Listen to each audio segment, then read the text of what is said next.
Well, hold on. I feel like I should give an introduction or something. But this is a man that needs no introduction. Do you need one? This mic is high, so...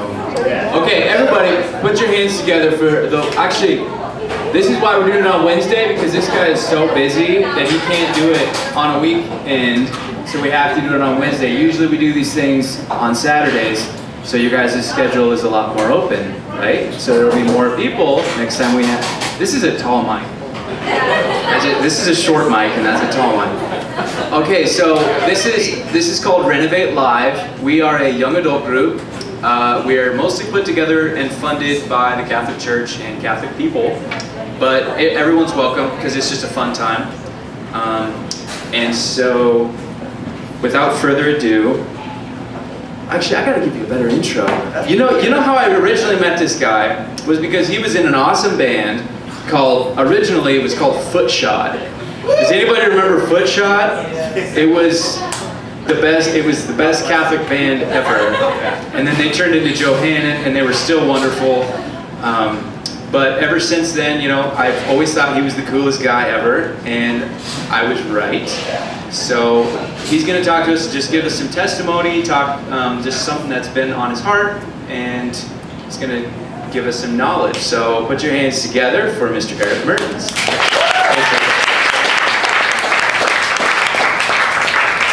Thank you. Wow, this is a nice looking group. We got some babies here. Can we just give it up for our barista today? She's working her butt off for us.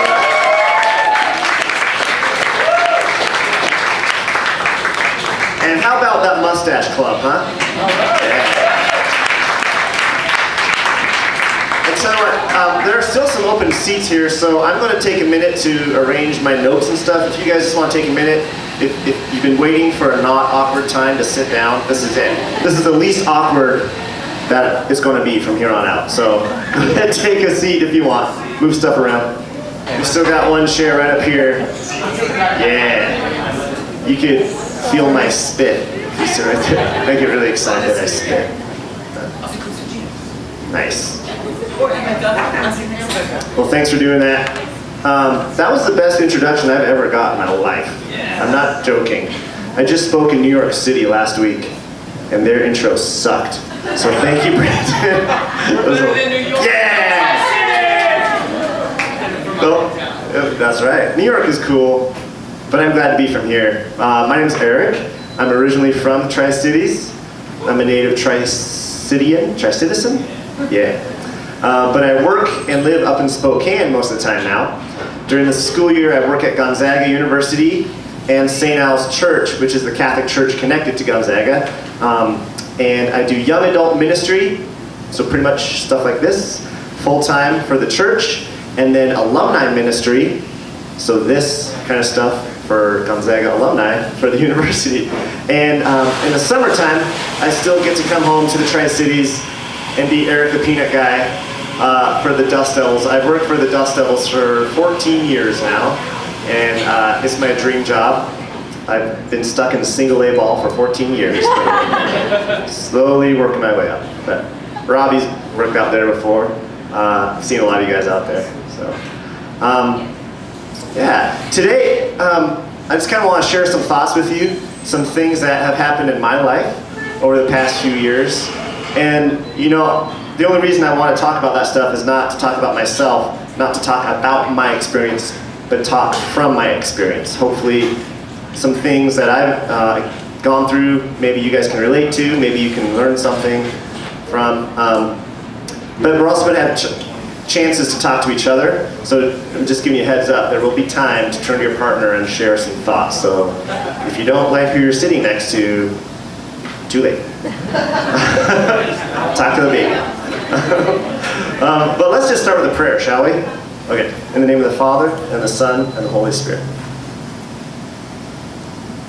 God, we thank you for this chance to come together on a Wednesday night, on a beautiful summer night here at Espresso World. Thank you for the ability just to meet together and talk about you, and to kind of refocus in the middle of a busy week, in the middle of a busy life, we invite you to be here with us tonight. Open our hearts and our ears for what you have for us. Open my mouth so that only you will speak through it. We just invite you, Holy Spirit, to be with us. We ask this in your name. Amen.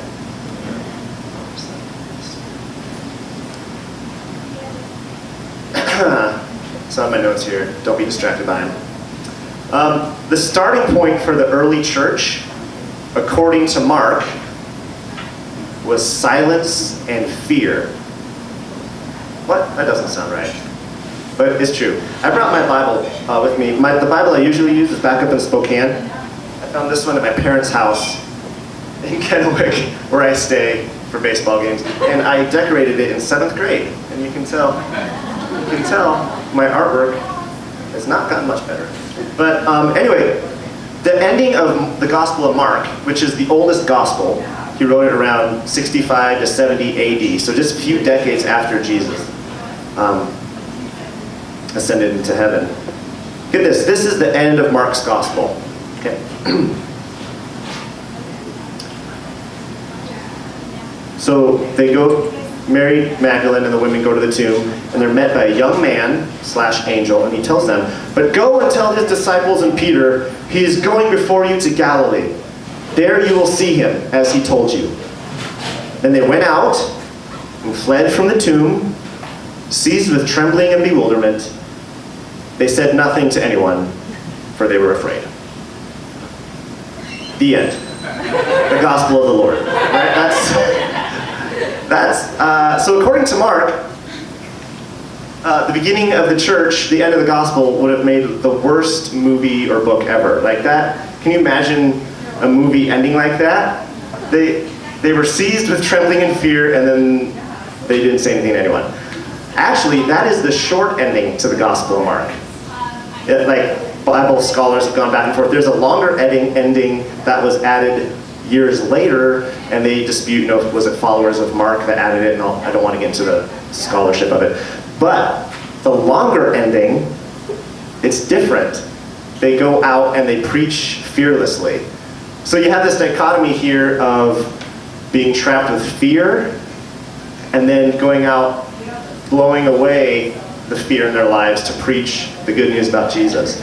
And I think for us as young adults, that's something that we can relate to. I know for myself, I still do, but in the past I really did look towards the future with fear. And how do we get to the point that the apostles and the first Christian women got to when they went out and they preached the gospel without fear? That's kind of what I want to talk about today, because that's what's gone on in my life over the past few years. So what happened? For me, I think that the secret to what happened for them, the apostles and the first Christian women, we can look back to the upper room. And that is one physical place where a bunch of things happened. What happened in the upper room? The Last Supper. Tradition tells us that the Last Supper happened in the upper room. That's where they were all gathered after the crucifixion in fear, locking the doors, when they first saw Jesus, the resurrected Jesus. And then finally, tradition holds that that's where Pentecost happened too. The Holy Spirit came down at Pentecost in the upper room. So these three very powerful things happened in this one room. And they show us how God can move us from fear to freedom. And if you think about it, kind of the main themes of each of those three events. What happened at the Last Supper? The apostles had a personal, intimate encounter with Jesus. And they experienced his love for them in the most intimate way possible. So love at the Last Supper. Hope in resurrection appearance. They thought they were next. They thought they were going to be killed next. And that's why they were gathered together in a safe place, locking doors. But then when they saw Jesus, who had risen from the dead, can you imagine the unexplainable, unexpected hope? So love, hope, and finally at Pentecost they were called to action. So an intimate, personal love encounter with Jesus that gives us hope, that drives us to action. Those are the things that I think are the difference between the short ending of the Gospel of Mark and the long ending of the Gospel of Mark. So I want you for a second right now to think, if you had to choose your upper room, like a physical place, where would it be? Where's the place that you would run to hide or escape? If something really bad happened, where's your safe place? Like an actual physical place.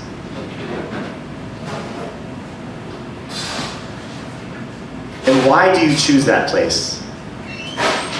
What about it makes it safe? Something in the past? Is it because that's where your family is?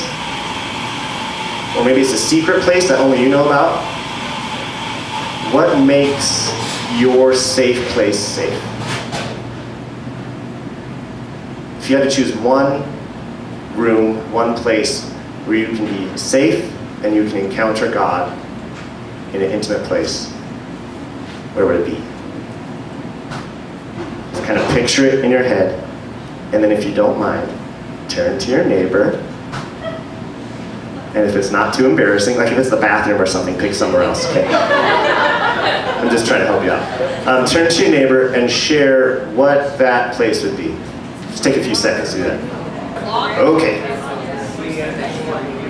Slowly wrap it up. Does anyone want to share? You don't have to. Okay, cool. Does anyone think their partner should share? Like they had a really good one? Throw them under the bus? Alright. So, 3 years ago, right around 3 years ago, I had to find my upper room. And I'll just share with you a little bit about what was going on. It felt like everything in my life that was safe and sturdy was falling apart around me. I'm thankful it wasn't as bad as I know some other people have gone through. But I was living in Portland at the time. I had moved there to be in Johannan, the second best rock band ever. Probably a lot lower than that. But I was in Portland with my buddies making music, and even though that's still in the Northwest, it felt very far from home. I think culturally it's very far from what I'm used to, but it's a good place to visit. So I was there with my away from my family with my friends, and one of my grandmas had died the year before, and that was kind of like this experience. You know, if you experience the death of a loved one, it's kind of like an end to your childhood, or you lose part of yourself with that. So that happened, and my other grandma was in the process of dying at this time.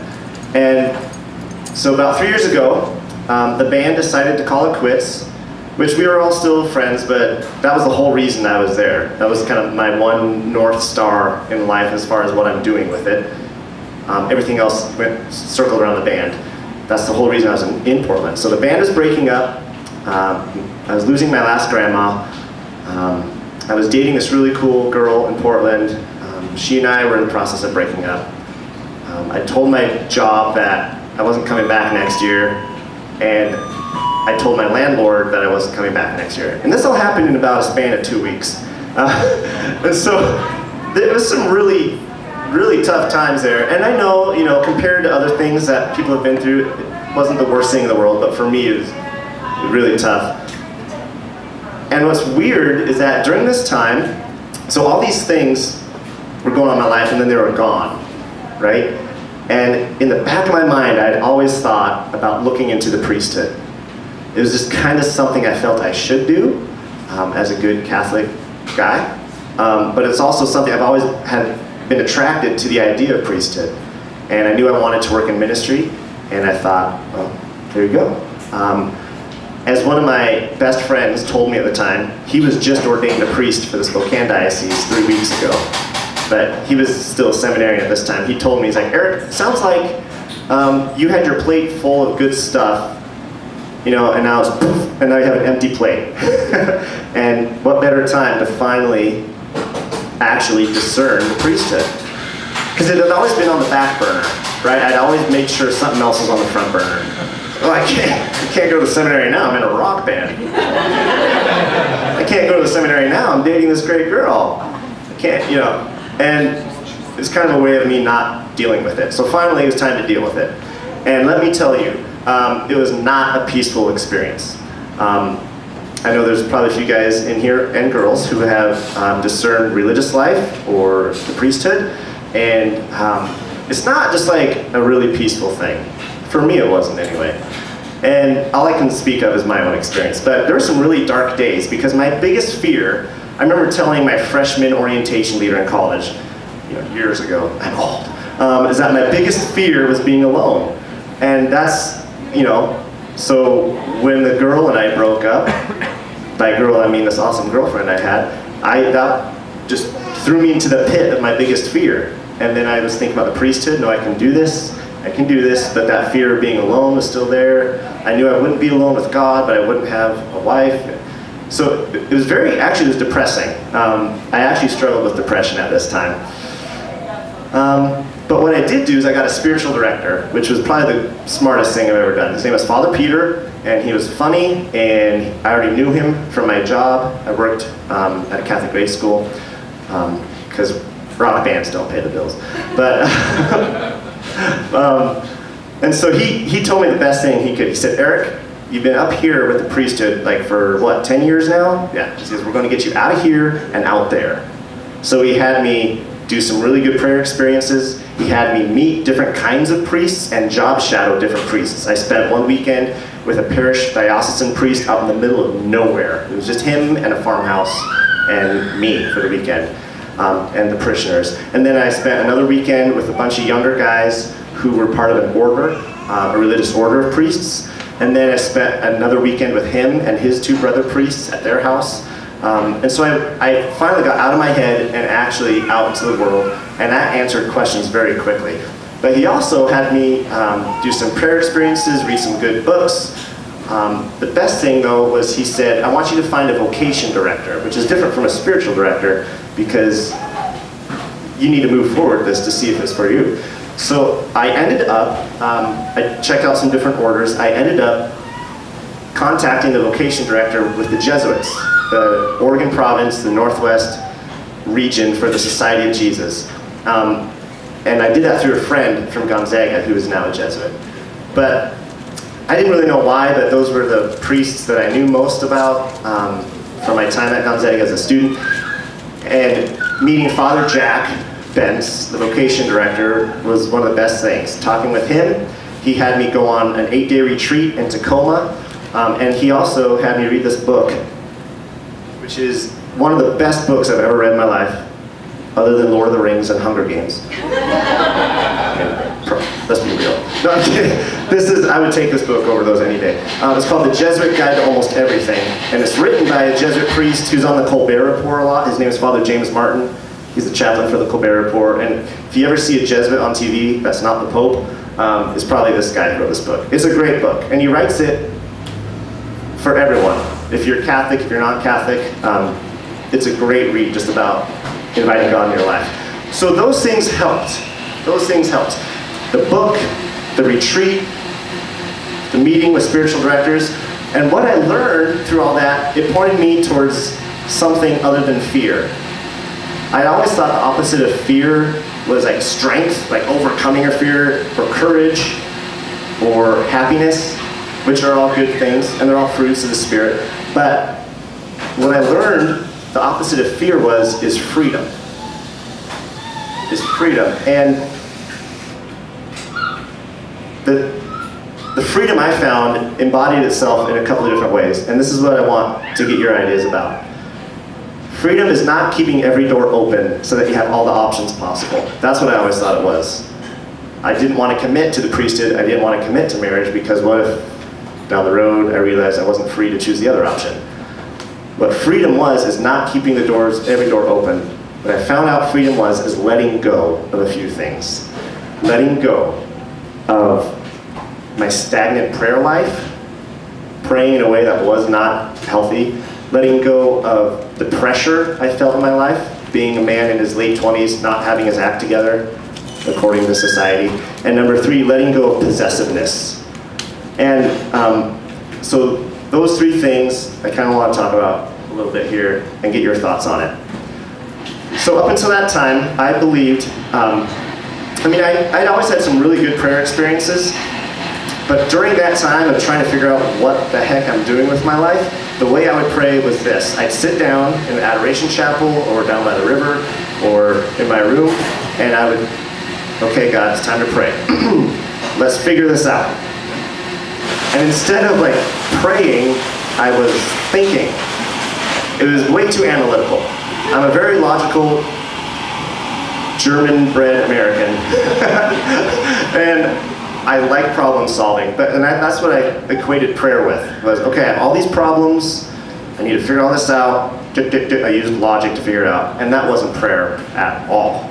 I needed to work on that.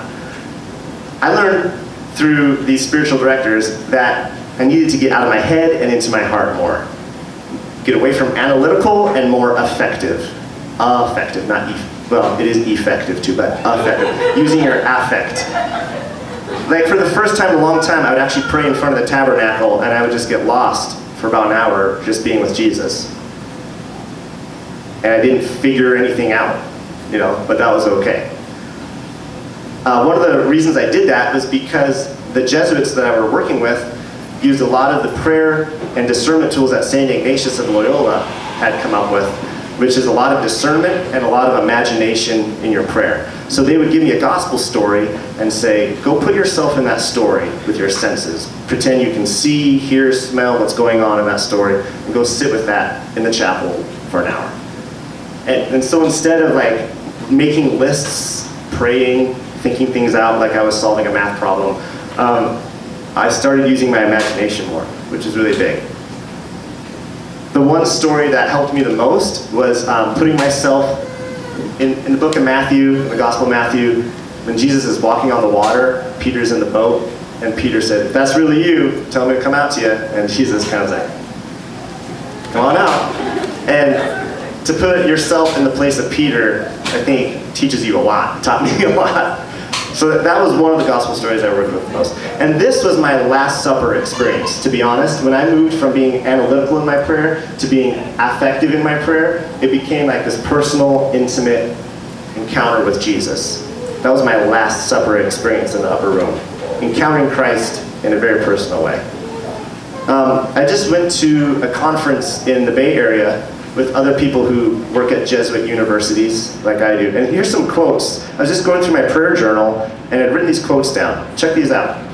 The church was born from personal relationships, interactions, and emotions. The church was born from that.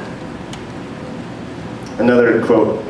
Perhaps the apostles weren't even aware that their friendship was a ministry, that they were a part of Jesus' ministry. Perhaps they were friends going along with someone who inspired them. And finally, this is my favorite one. This is from Father Pat Lee, who's the provincial for the whole Oregon province of Jesuits. So he's kind of the leader of the whole Northwest.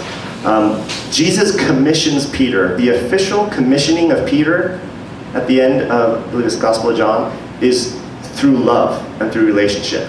He doesn't say, Peter, are you a good leader? Yes, Lord, I'm a good leader. Feed my sheep. Peter, are you really analytical? Yes, Lord, I can solve math problems. Guide my, lead my lambs, or feed my lambs, guide my sheep. He says 3 times, do you love me? Do you love me? Do you love me? That is the birth of the church, and it should be the birth of our prayer life too. So, the first thing I had to learn to let go of was overanalyzing in prayer. So I want to ask you right now, think to yourself, think about your prayer practices as they are now. And we are all on different parts of that spectrum. And it's okay, because it's going to change throughout your life too. But right now, today, think of how you pray. Do you pray? How do you pray? And now think of what you need to change to grow a more deeper, personal love relationship with Christ. Think of one thing that you could do, just one thing you can do to grow in your prayer life, and then share that with your partner.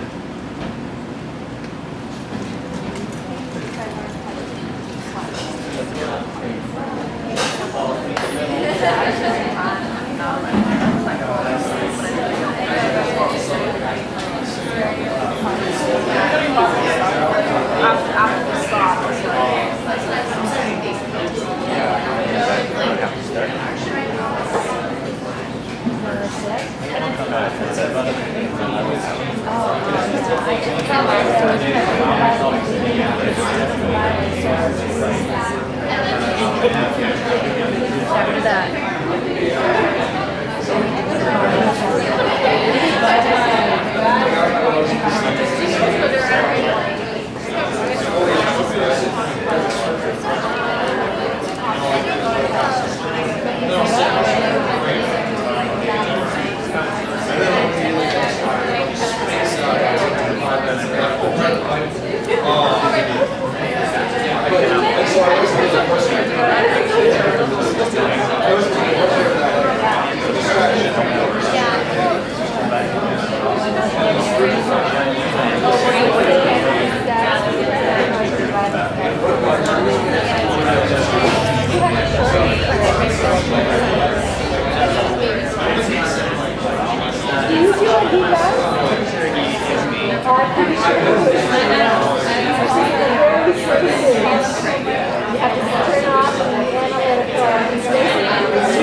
All right, one more minute.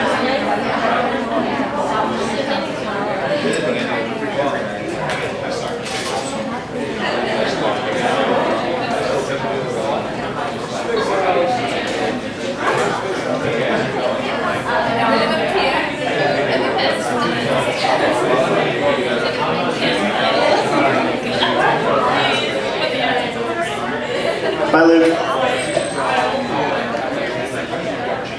All right. Try to wrap it up a little bit here. Wrap it up. Oh, that got really quiet really quickly. Sorry. All right. So that's a question that I think, I keep adjusting this, sorry. I think that's a question that's important for us to ask, like, all the time. We should probably stop every couple months, if not more, and think, how is my prayer life? How is that? Because that's where everything else flows from. And I had to do that in a major way. I had a major readjustment I had to do. So I learned that freedom came from letting go of kind of my stagnant prayer practices. And the next thing I learned was that freedom meant letting go of pressure. The pressure that was in my life. Because at that time I was 29 years old, and for some reason this magic number of 30 was hanging over my head. Like I have to have it figured out by 30. If I wasn't married, or at least ordained, or at least in the seminary by then, I was screwed. For some reason that's what was in my head. And I'm now 31, and I have to be honest, I just started a job that I could see myself in for a few years. I just started dating this really cool girl. I don't know if we're anywhere near engagement yet. She's not here, that's okay. This is being recorded? Crap. And I'm still figuring things out. Life is still kind of a journey. But I had all this pressure hanging over my head. Can anyone relate to that? Can anyone relate to that? I think, especially post-college, and in college too, but at least when I was in college, I had like, well, I just need to make the graduation. Then after graduation, I was like, crap. Dude, now what? That's something that we all deal with at this age. And where does that pressure come from? You know, I just assumed it was coming from my family. I just really did. Well, I don't want to disappoint mom and dad, or I don't want to disappoint grandma and grandpa. Man, I need to get my act together. It also came from having success in other things. I'm sure you all can relate to this. If you're really good at sports, if you're used to winning, or at least working hard, if you were good in academics and getting good grades, if you were good at, winning awards, if you're good at the performing arts, that puts more and more pressure on you. And I did okay in school. I got good grades. I wasn't the best baseball player. That's why I'm the peanut guy. So I just assumed it was from, my family, from from society. Society was putting this pressure on me.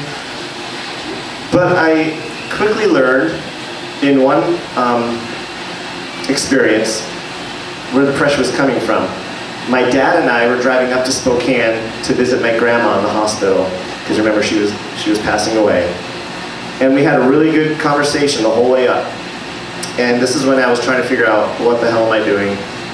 The band broke up, the girl and I broke up. Should I enter the seminary? I don't know what I'm supposed to do. And I just got more and more, like, as we drove closer and closer to the hospital, I just got more and more agitated. And while we were pulling into the parking structure at Sacred Heart Hospital in Spokane, my dad just stopped the car and looked over at me and said, "Where's this pressure coming from? Is it coming from me?" Like, he was genuinely concerned that he was putting all this pressure on me. And I stopped and I thought, actually, no, it's not, Dad. Not once has my dad ever, or my mom ever said, "We need you to get married by 30, we need a grandkid by 32. You know, they never said that. I know some parents do, but mine didn't. The pressure was coming from myself. Like, no priest had told me, "You need to get your act together, you need to enter a seminary by 30. No one had told that to me, except myself. And so to learn that that pressure was coming from me was a big revelation. In this book, I'm holding it up again, because you should get it. The Jesuit Guide to Almost Everything. Father James Martin talks about when he first entered the novitiate, which is the first 2 years, kind of a formation for a Jesuit priest. And he had a spiritual director, and he was having a lot of these same questions and feelings. And his spiritual director at the time said, "Sounds like you are doing what you feel you should do. Stop shooting yourself. Stop shooting all over yourself." And I remember that quote really, like, that's exactly what I'm doing, actually. Because it was from this place of should. What should I do? What am I expected to do? What are the pressures being put on me? Which is not a place of freedom, as you probably know. I was trying to make decisions about my life, about my relationship with God, in terms of what should I do, not what brings me life. And if you look in the gospel, that's not how Jesus invited people to follow him. He did things that brought them life and forgiveness and hope. And then out of that, their response to that was to follow him. So freedom does not come when we agonize over what we should do. Freedom comes when we align our hearts and our lives more closely with Christ's will and live our lives in union with him, when we follow the deepest desires he's placed in our hearts. And I'm not talking about the shallow desires, like, I really like caramel mocha, and not, I know, right? It's a good desire, nothing wrong with that, but that's a shallow desire. You probably shouldn't make decisions based off of your life based off that, or for your life based off that. But deep desires, what are those things that keep coming up in your life? The desire to be close to God, the desire for family, the desire to not live a life that means nothing. You know, what are these deep, deep desires? What brings me hope? These are the questions that we should be asking, rather than what should I do? What do I think I'm expected to be doing? Because the apostle, this is what I love. Can you imagine after that resurrection appearance in the garden, and then again in the locked upper room, if Jesus appears, he's alive, they're blown away by this, oh my gosh, and then he leaves, and then they sit down and say, "Okay, what should we do next?" And I can write it out. No, they were not in a place of trying to think, what should we do? They were in a place of just reacting to this amazing, hopeful experience that just happened, this love that was flowing, this literally life-giving love. They didn't sit down and say, what should we do? They just went out and did what came naturally with their deepest desires and what Christ asked them to do. And this is our resurrection experience, encountering the hope that Christ has given us. I remember that 8-day retreat I went on in Tacoma. I had this amazing spiritual director. He was a priest, but he's also a trained psychologist. So he understands this part as well as this part. And he used to be the novice director for the Jesuits, which meant he dealt with young men my age with all these questions. He himself had entered and left the society twice before he was ordained a priest, when he was still in formation, and then when he was ordained, he stayed.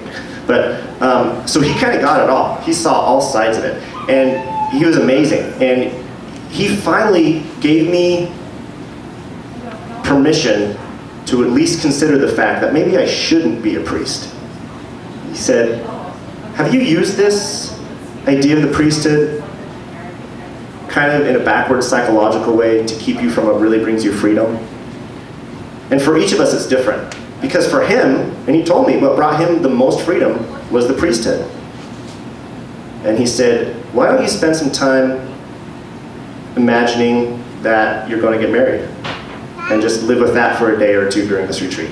And I went back to my room with really ugly furniture and a door that didn't lock, and I closed it and I just started dancing without music. And I'm not a good dancer, and it was ugly looking. But the point is, I felt this freedom that I hadn't allowed myself to feel for months, because I was just with this what should you do thing hanging over my head. And this freedom came out, this hope that came out, realizing for me personally, I could still do ministry as a married man. And now I know it's different for everyone, because like I said, I had best friends who had been ordained priests, and they danced. I mean, maybe not literally, but metaphorically. What brought them the most freedom was realizing that the priesthood was for them. But for me to have someone say, follow the freedom, that meant a lot. And that was my resurrection experience, that hope. So now I want to ask you, what pressures are pressing up against you right now? A lot of us in this room are either college age or years out of college. There are a lot of pressures going on. A lot of us are not. Some of us are not. Some of us have been out of college for a while, but we all still feel pressures. You're still in college? I'm still. Perfect. Good. Man, I should be back in college. So think right now, what are the pressures, and be real about this. Be real. What are the pressures that you feel pressing up against you right now? And on the other hand, what brings you hope? And what really fulfills your deepest desires?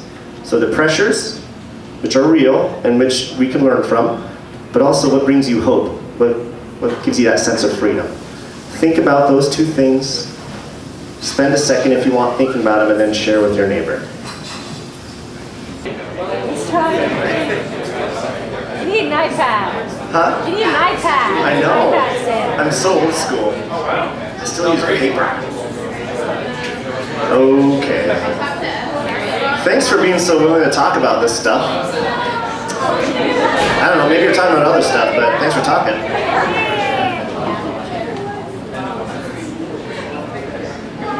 So the second thing that I learned I needed to let go of was that pressure that only I was putting on myself. And speaking of age-centered pressure, one thing I also learned from this book is that St. Ignatius of Loyola didn't really have a conversion towards Christ until he was in his late 20s, and he didn't even really start doing anything until he was 30, 31. And the first thing he really had to do was go back to school to learn Latin, because if he wanted to be a priest, he didn't know Latin. He'd spent his whole life kind of, he literally chased girls and got into bar fights. He might be the only saint with an arrest record.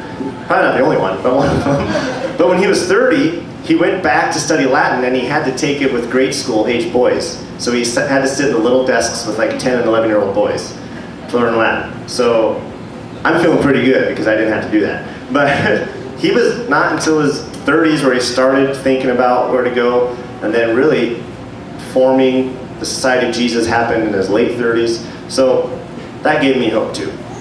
And really, yeah, never mind. I was just going to say, Jesus did his stuff between 30 and 33, so we're all good. The next thing I learned I had to let go of, and this is the main thing for me, and I just thank you for letting me share this, and hopefully it's helping you think about your own life. The main thing I had to let go was my possessiveness of my life. I have a way of telling God that I trust him, but yet holding on to every aspect of my life with a death grip. So if something's going good, I am going to do everything in my power to protect it. And if God decides to bring in something that might change it, I will fight tooth and nail to hold on to that. It's literally a death grip, because when I grasp on to areas of my life, whether it's a relationship, or a job, or a place where I'm living, if I hold on to those with like death grip, it's not until later, but I can realize I'm not allowing the life that God wants to bring into my life in that area. I'm like strangling it almost. Father John Fuchs is the name of that retreat director I had in Tacoma. And those 8 days that really kind of changed my life. And he told me after our whole week together, with his spiritual expertise and his psychological psychiatry expertise, he said, and he used this exact word, he said, your disordered attachment, which is a very Ignatian term, but it sounds pretty harsh when a psychiatrist tells you that. Your disordered attachment, Erik, is the need to know what's going to happen in your life. And that need is causing pressure on yourself and is keeping you from knowing. It's almost like I backed myself into a corner and I was just holding on to my life, and then I was just spending my years doing that, and life was passing me by. Do you, like me, back yourself into corners? Some of us are a lot better at that than others. I have one of my best friends, his name is Putty. He was in the band with me for 8 years. I'm actually going to see him tomorrow for the first time in over a year, because now he's a minister in West Virginia. West Virginia? I just went to Spokane. But he's one of those guys that he will just uproot his life and move somewhere. He's from here. He grew up in the Tri-Cities. He went to Southridge. He went to Holy Spirit Church, and now he's in West Virginia. And he's okay with that. He's loving it, actually. And he doesn't have a girlfriend right now, and he's fine with that. And I really respect that, because I'm the opposite of that. And so that's why we're good friends. I think we complement each other that way. But where are you in that spectrum? For me, I was very possessive. And so, do you remember that gospel story I told you about that I was asked to pray over? Is when Peter was asked to leave the boat to walk towards Christ on the water. And if you have ever prayed with that gospel story, you might have had a good experience with it. If you've never prayed with that gospel story, I really invite you to do that tonight when you get home, later, because this is what you might find. I'm not going to tell you how it's going to go for you, but this, if you allow yourself to become Peter in the boat, and Jesus is out there on the water and he's calling you towards him, he's beckoning you to come to him, you have to let go of something. You literally have to get out of the boat. And for you, you can decide what that boat is. For me, it was fear of losing important relationships, of a job I liked, of loneliness. I had to literally trust Jesus to step out of that boat, step out of that fear, and walk towards him. What's keeping you in that boat? What must you let go to be free to trust him? And after you pray that, realize that you weren't just walking on the water, which is crazy enough in itself. And that's what I focused on the first few times I prayed with this gospel story. I focused, I'm walking on water, But what was really cool is I was walking towards Jesus. And that's literally what it says in the gospel story. If Peter kept looking at Jesus, he didn't even care he was walking on water. He was fine. He was trusting, he was letting go of his fears. But as soon as he looked down and realized, oh crap, what am I doing? That's when he started to drown. Retreat directors have told me, multiple retreat directors have told me, that these things we hold on to, and they're good things, but these things that we hold on to with uber possessiveness, with just pure selfish possessiveness, these things we hold on to, whether it's what is my vocation, if it's a romantic relationship, if it's a relationship with family, where am I going to live? No, I want to live here. How am I going to pay the bills? This is my income stream. All these questions that a lot of people our age deal with. As if we hold on to these, we are treating them as the end goal of life. These things are good, but they're means to an end. They're not the end. The only end in our lives is God. That's what it is. And so I was agonizing over this priesthood or marriage thing, and Father Fuchs was like, you know what, it doesn't matter. And I was like, what do you mean it doesn't matter? This is like destroying my life right now. And he said, it doesn't matter. because those aren't ends. They're both good. They're both very good means. But the end is God. The end is your relationship with Christ. And so, but we ask, how will I know which way to go in life then, if it doesn't matter? How will I know what the truth is? How am I supposed to live my life? But Jesus says, it's okay. He literally says, it's okay because I am the way. I am the truth. I am the life. You just dive deeper into me. You just dive deeper into your love relationship with me. And this other stuff is going to get figured out. And this is our Pentecost moment, the move to action. If we have that Last Supper moment of love and that resurrection moment of hope, when we finally let go of things that we possess or we are being over-possessive about, then we can move, then we can act, then we can live. So now I invite you to think, what in your life do you need to loosen your grip on? This is kind of the last time I'm going to ask you to think and share. What in your life do you need to loosen your grip on? Where do you need to give God some room to work in your life? So think about that for a moment and then share. Okay. We'll bring it back in, wrap things up. Here. Again, thanks for being willing to share. Those are not like, what's your favorite color kind of questions. So thanks for being willing to go deep. So for a recap, what I learned through my experience and what I just hope that we might be able to share tonight is that freedom calls us to let go of a few things in order to move forward. And for me, I found those things were my stagnant prayer life, the pressure that only I was putting on myself, and then the possessiveness.